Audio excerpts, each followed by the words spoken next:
Hello everybody, welcome back. You are watching TTBurger Game Reviews here on YouTube, and I am your host Tony, and we are on episode 166 with another multiplayer review, episode 166 part 1 of 2. And today I want to talk about RPGs. Now, those of you who play video games know what role-playing games are. There were tons of them throughout the years of video gaming. Like you played games like Final Fantasy, Parasite Eve, Chrono Cross, The Elder Scrolls Oblivion, Fallout 3, Lord of the Rings The Third Age, and more and more and more. And there were a lot of fun times with these RPGs. You had JRPGs, American RPGs, action RPGs, turn-based RPGs, open-world RPGs, and more and more and more. But today I want to talk about a series that started off as a launch title for the PlayStation 2, which was an action-adventure RPG series, and that is the Summoner series by THQ And Volitoin Inc. This will be in two parts, like I said. Part 1, we're going to look at Summoner. Part 2, Summoner 2. We're going to talk about here.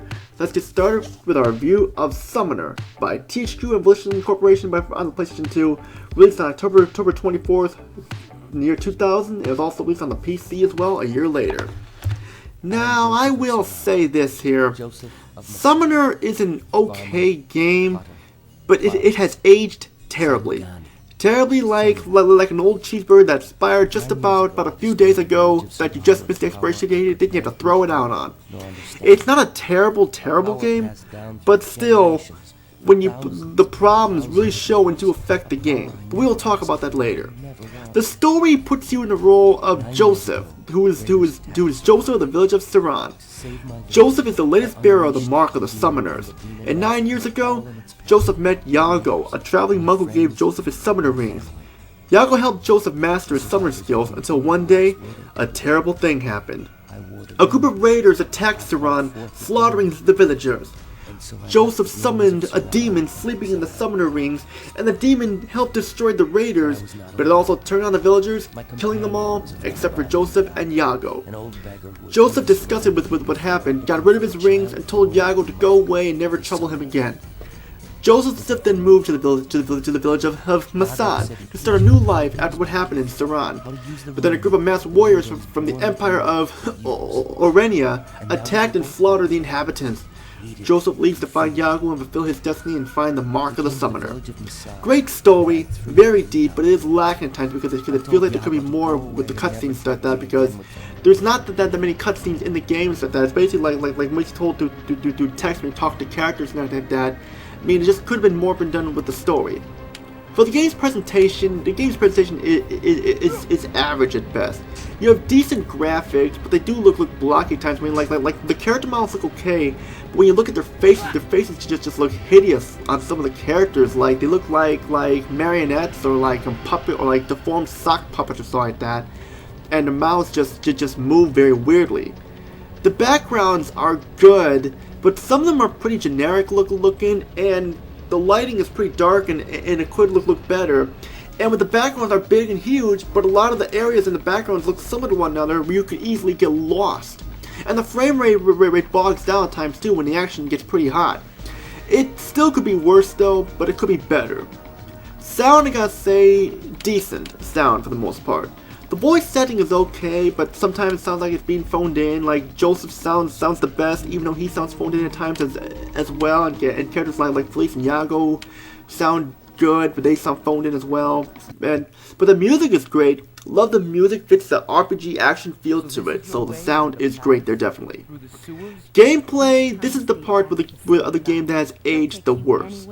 Like I mentioned, this is an action RPG where you fight enemies, you level up, you fight more enemies to get more power-ups like that, and just to get more abilities, and you know the drill. Like I mentioned, you play as Joseph or one of your teammates like Felice or so like that, or more and more. You have up to 4 members in your team, and they have all their special abilities too. Like one of them can shoot magic, one of them can just use heavy weapons like hammers and axes, that big ass swords and stuff like that. And they're very cool there. There's like a variety in the characters, but I like playing as Joseph the best because he's the main character and I like playing as him. And you have side quests as well. You can choose by talking to the townspeople, by having them tell you what they need you to do. And you can do these if you want, but I didn't really like them. They weren't really anything special. I just didn't care for them. And of course, like you have random encounters on the world map setting and everything and stuff. But yeah, just that's cool there. But now we gotta talk about the bads. And like I mentioned, this is an average decent game, and it could be better. So I'm just saying there that it's an average game that could have been better. The bads here go like this. First, the controls are stiff when moving around with the analog sticks, and you're probably wondering how does it feel stiff moving around with the analog sticks? Well, with the frame rate and stuff, the frame rate bogging out when you turn the camera and everything like that, it just slows everything down. And especially when you're fighting an enemy in combat, the controls will not respond at times. It will cause you to lose health and stuff, and if you don't save, you're going all the way back to the beginning of the game. And thankfully you can save anytime you want, so you don't have to worry about finding little save spears or anything like that, or telephones to save or so. You can save it anytime you want. But still, the stiffness in the controls are a problem. It is easy to get lost since all the worlds you explore are huge, looking similar in certain areas, like when you're in the sewers, and stuff like that, like in the area where you go to the sewers, where stuff like that to get to the palace. It's so big and it looks very similar that you can easily get lost. Like for newcomers, you can spend hours trying to find where to go. You can use the map, but the map is useless. It's hard to see the map because it's dark and stuff, and the map only shows locations to where you've been. In order to show more of the map, you gotta go further in the area and stuff. And like I mentioned, the camera doesn't respond properly. It gets stuck on objects and buildings. It does whatever it wants. The partner AI can be dumb and not follow the rules. They won't attack the enemy you let them attack. They'll go and help you. And enemy AI can be overpowered, gang up on you at times, and when your partner dies, it's hard to revive them. Like the only way I know to revive them is like going to a new area, and they'll be revived or so like that. But still, and of course, when you're in the world map and you get these random encounters, the enemies are overpowered and stuff. Definitely, still an okay average game. Could have been better. So I'm just saying that there. I mean, I understand why this game was not very good and stuff didn't age well, because this was a launch title for the PlayStation 2. But then again, you look at games like Time Splitters and Tekken Tag Tournament and Time Crisis 2, and games like Smuggler's Run as well, and all of them were released around the launch titles and they aged well on SSX. So yeah, I was just saying there. So final thoughts here: if you want an action RPG for the PlayStation 2 that came out at launch, see what the PlayStation 2 was capable of and shown what it could do, then I still recommend this game.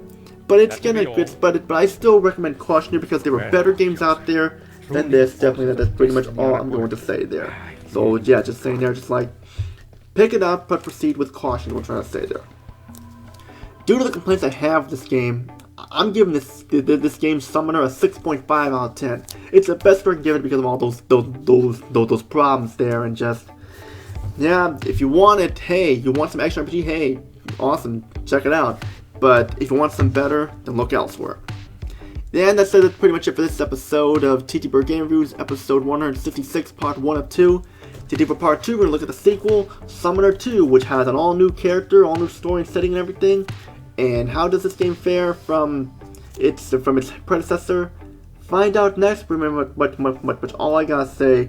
And you know what to do. Hit the subscribe button, hit the like button, comment down below, and join the Discord group, TTBurger Gamers United, my Discord group. We're also able to join the link description below. It's a permanent link to lock away 24 hours, which all I gotta say is Tony. Peace out, have a good day, and see you all in my review of Summoner 2.